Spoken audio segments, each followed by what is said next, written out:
திமுக ஆட்சிக்கு வந்த பிறகு எத்தனை புது தொழிற்சாலைகள் தொடங்கப்பட்டிருக்கிறது? எத்தனை? என்ன காரணம்? எத்தனை?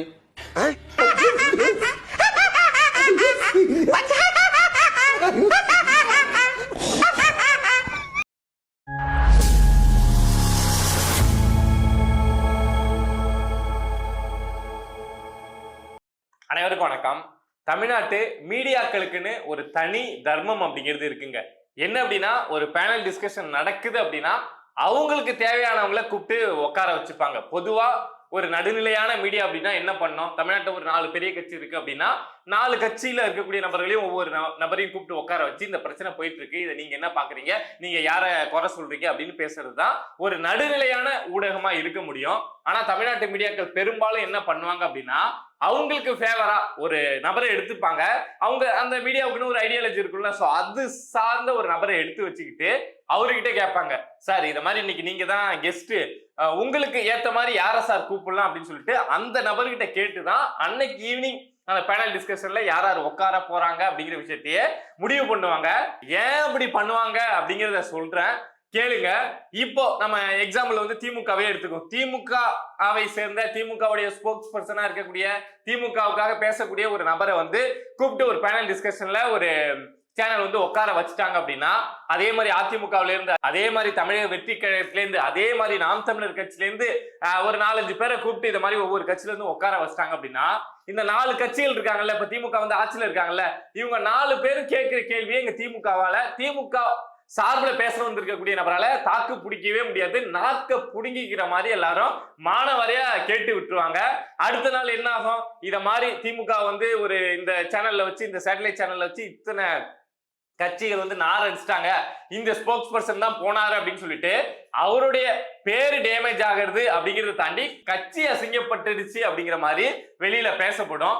உடனடியா திமுக என்ன பண்ணுவாங்க அப்படின்னா, இந்த சேனல்ல திட்டமிட்டு நம்மளை அசிங்கப்படுத்தணும், திமுகவை வந்து அசிங்கப்படுத்தணும் அப்படிங்கிறதுக்காகவே இத மாதிரி பிளான் பண்ணி பண்ணிட்டாங்க.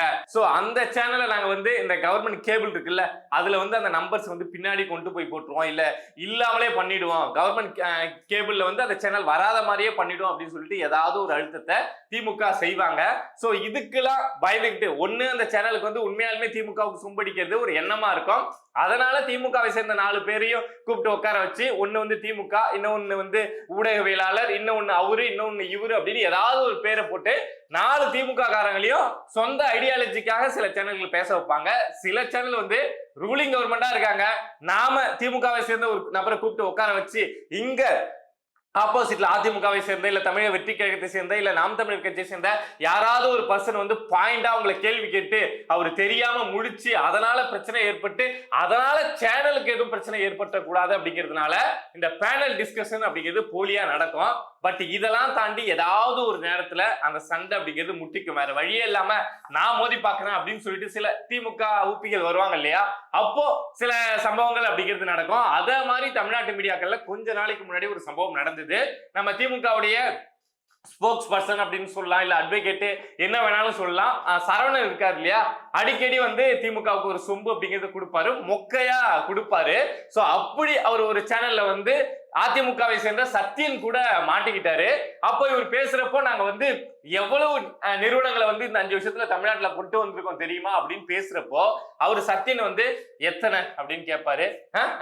இவர் உடனே திரும்ப எத்தனை அப்படின்னு கேட்பாரு. அதுக்கு வந்து சரவணனுக்கு பதில் தெரியாது, ஏன்னா கொண்டு வந்திருந்தா தானே தெரியும், எல்லாம் மேம்போக்கா அடிச்சு விடுறது தானே. சோ அந்த விஷயம், அந்த வீடியோ அப்படிங்கிறது சரவணனுக்கு பெரிய ட்ரோலா மாறிச்சு.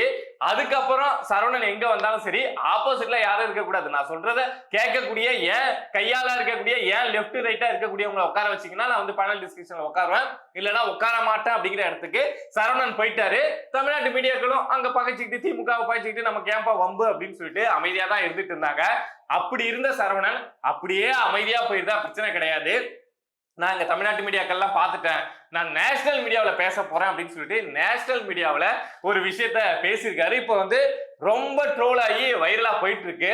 என்ன அப்படின்னா பராசக்தி படத்துடைய பெருமையை பேசுறாராம். இங்கிலீஷ்ல போகுது அந்த கான்வர்சேஷன், அந்த பேனல் டிஸ்கஷன் அப்படிங்கிறது.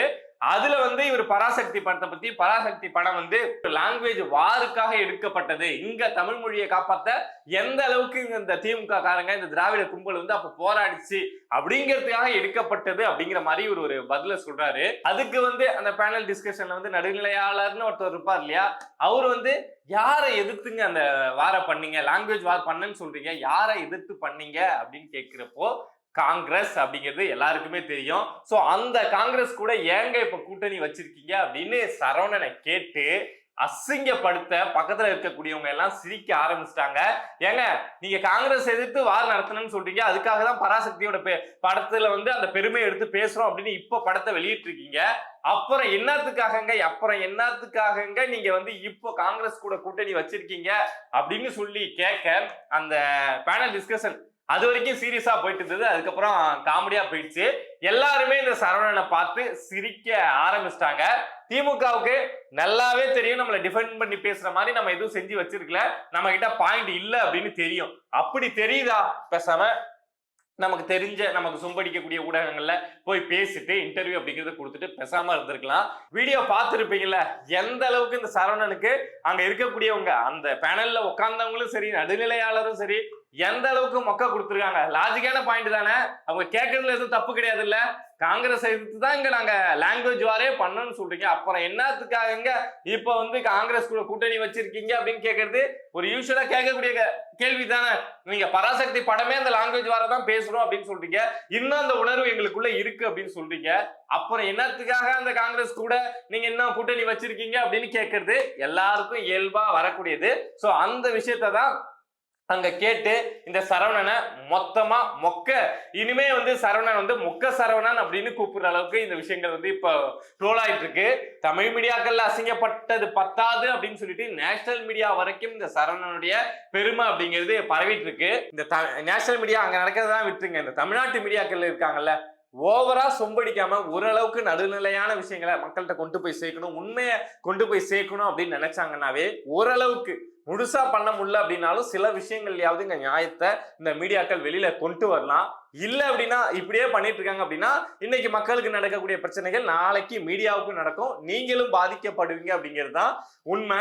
இப்ப கூட ஸ்ரீரங்கம் தொகுதியோட எம்எல்ஏ பழனியாண்டி அவருடைய கல்குவாரியை வந்து கொஞ்ச நாளைக்கு முன்னாடியே மூடிட்டாங்க.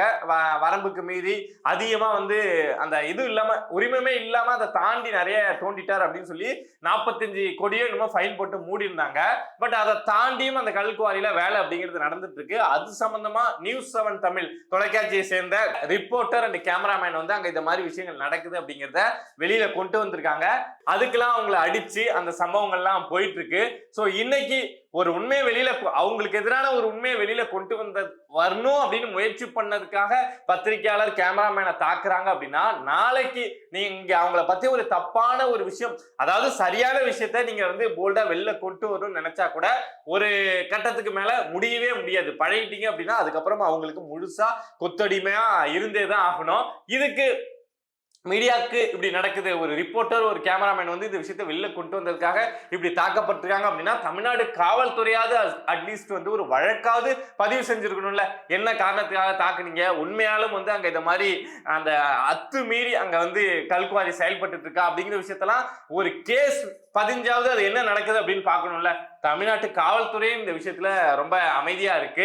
இந்த தமிழ்நாட்டு ஊடகங்கள் வந்து எல்லாரும் ஒத்துமையா இருந்தாங்க, நம்ம எப்பொழுதுமே வந்து மக்கள் பக்கம் தான் நிற்போம், உண்மையின் பக்கம் தான் நிற்போம் அப்படின்னு எல்லாரும் ஒத்துமையா இருந்திருந்தாங்க அப்படின்னா இந்த விஷயத்த இந்நேரம் தமிழ்நாடு முழுக்க பெரிய விஷயமா மாத்திருக்கலாம். பல இடங்கள்ல ஆர்ப்பாட்டம் போராட்டங்களை முன்னெடுத்து இந்த விஷயத்த பெரிய வைரலான விஷயமா மாத்தி இந்தியா லெவல்ல இதை வந்து ஒரு பெரிய இஷ்யூவா மாத்திருக்கலாம். ஏன்னா தாக்கப்பட்டிருக்கிறது ஒரு ரிப்போர்ட்டர் அண்ட் கேமராமேன் அப்படிங்கிறப்போ அந்த விஷயத்துக்கு அவ்வளவு வேல்யூ உண்டு.